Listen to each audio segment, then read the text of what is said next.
Hey guys, today we'll talk about the arguably best tank available to the Space Marines in the current iteration of the Codex. We'll discuss the main points of tactics using these tanks and also the synergies with different detachments. So without further ado, let's dive right in. First, let's run through the stats real quick. It's a very tough mid-size tank, so the same kind of a frame size as the Gladiator or the Impulsor platform with a very good big gun. And it's a very good start already. Currently, the price is 190 points, but please check the price of your recent miniature field manual because you may be watching this video later. 190 points is not expensive at all. It's more expensive than the Gladiator by about 25-30 points, depending on which model we're talking about, and I think it is worth the upgrade. First of all, it's a toughness 11 tank, which is important as it gives you an advantage against relatively common threats of strength 10. Not as big of a jump as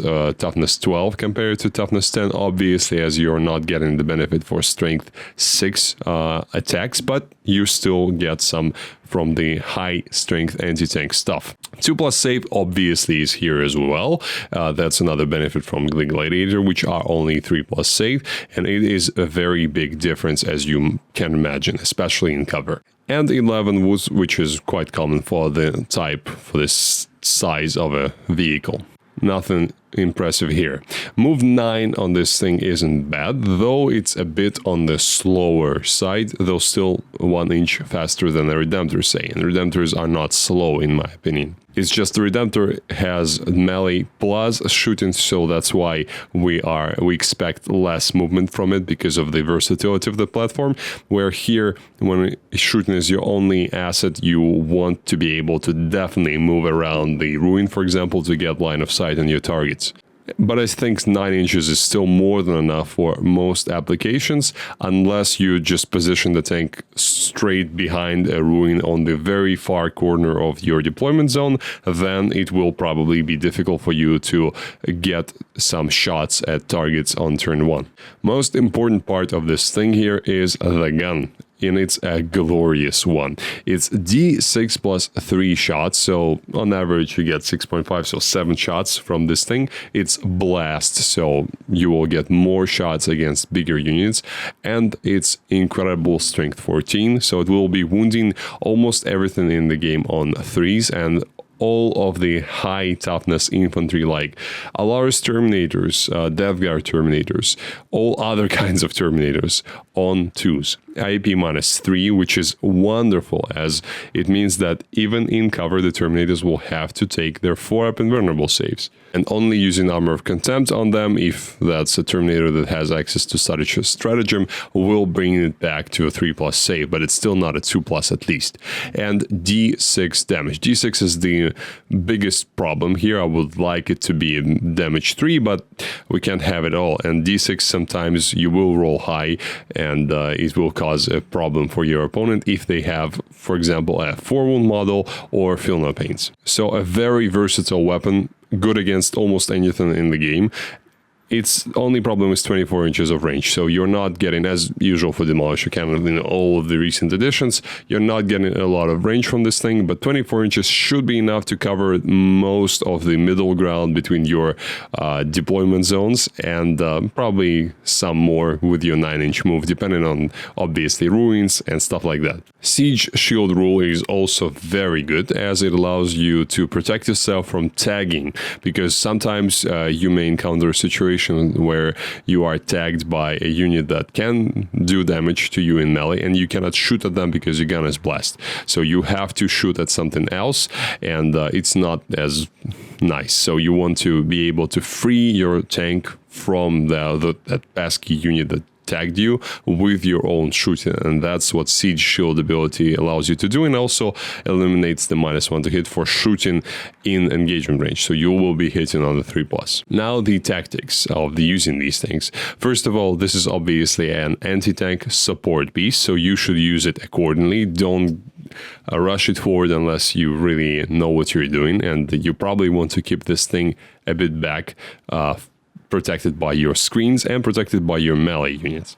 I would highly suggest using Oath of Moment on the target for these tanks because it will make a very big difference here, as you will most likely be wounding things on 3s or 2s, so the wound roll is not that big of a problem. It's hitting that's going to be difficult, and with that high AP, your opponent will not make most of their saves unless they have a 4-up invulnerable save or something like that, or 2+ save in cover. So Oath is very efficient on the target for these things, especially if you have 2 or 3 in your roster. You probably want to have more mobile shooting threats in your roster as well as these tanks, because still 9 inches of movement and 24 inches of range can be outmaneuvered, so you can find yourself in a situation where within one movement phase you just cannot get to draw a line of sight onto a target, and this means that you need to have some more mobile units like Eradicators coming from reserves or Inceptors.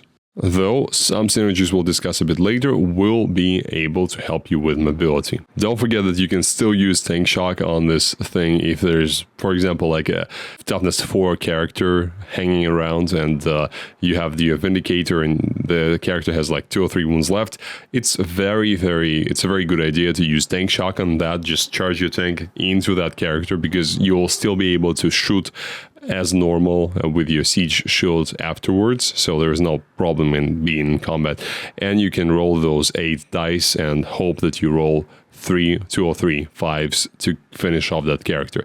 It can be a good idea to do that, so I recommend to keep the Tank Shock strategy in mind. Though don't be discouraged about that mobility thing, because I still think that with the movement and range the tank has, you can use this thing as the shooting backbone of your entire list. Just have some other more mobile assets available, something that can draw angles more freely. Especially if you have things like Thunderstrike in your list, allowing you to wound even toughest targets on 2s, or Combi Weapon Lieutenant to give you reroll 1s to wound, for example, on the central objective where a unit of Terminators wants to hang out, and you'll be like, okay, I'm now rerolling 1s to wound and wounding you most likely on 2s. You also have access to Smoke and Armor of Contempt, obviously, so potentially if you don't have enough space for all of your Vindicators in your deployment zone ruins, you can put one tank in a bit of a precarious position, more aggressively forward, and use that -1 to hit and -1 to the AP if you have this CP, obviously, and if it's worth it in terms of the damage that is going to come in the tank's way. You can use that to potentially draw your opponent's resources to try to eliminate that tank. It's very likely they will not be able to finish it off, and the Vindicator will pretty much be fully operational, especially with Oath, so you'll just -1 to hit. When you're rerolling all hit rolls, it's almost nothing. So it can be a good idea, but be careful with that, and you don't want to lose a whole tank for nothing. So generally you want to keep them hidden. If your opponent exposes most of their army to kill your one tank, you are probably in the better situation here. Detachments. Iron Storm is obviously the one that you want to use with this tank, because that reroll of a hit roll or wound roll, or most importantly damage roll, is extremely valuable on the Vindicators. Just wonderful. The enhancements as well, they have just perfect enhancements for the Vindicators. The lethal hits one is probably less important, as you're still wounding things on 2s and 3s, so it's not as necessary. It's more of a good thing for something like Gladiator Reaper. However, the fallback and shoot enhancement can be very, very good, as yes, you can shoot out of combat, but sometimes when you can fall back, you can draw angles much better, because when you are in combat, you cannot move, obviously. The 1 CP shoot back stratagem is extremely good on the Vindicator, because again, you might find yourself in a situation when someone has targeted your Vindicator, put it down to below half wounds, and now you are spending 1 CP to just shoot back at those evil guys and punish them for this hubris.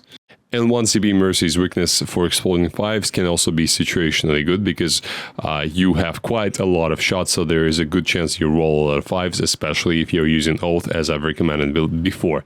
Gladius is always not bad for almost any unit in the Space Marine Codex. This one is not an exception, as you'll be able to advance and shoot sometimes when you need it, fall back and shoot as well for other doctrine, limiting any potential problems with reaching your targets with your gun, which is what you want to do. You want to be able to use those 190 points of gun every single turn from all of your tanks. So whatever helps you do that is very, very good. And both Ironstorm and Gladius help you do that. 1 CP adaptive strategy is just always awesome to keep you independent from the current doctrine or the doctrines that you already have used.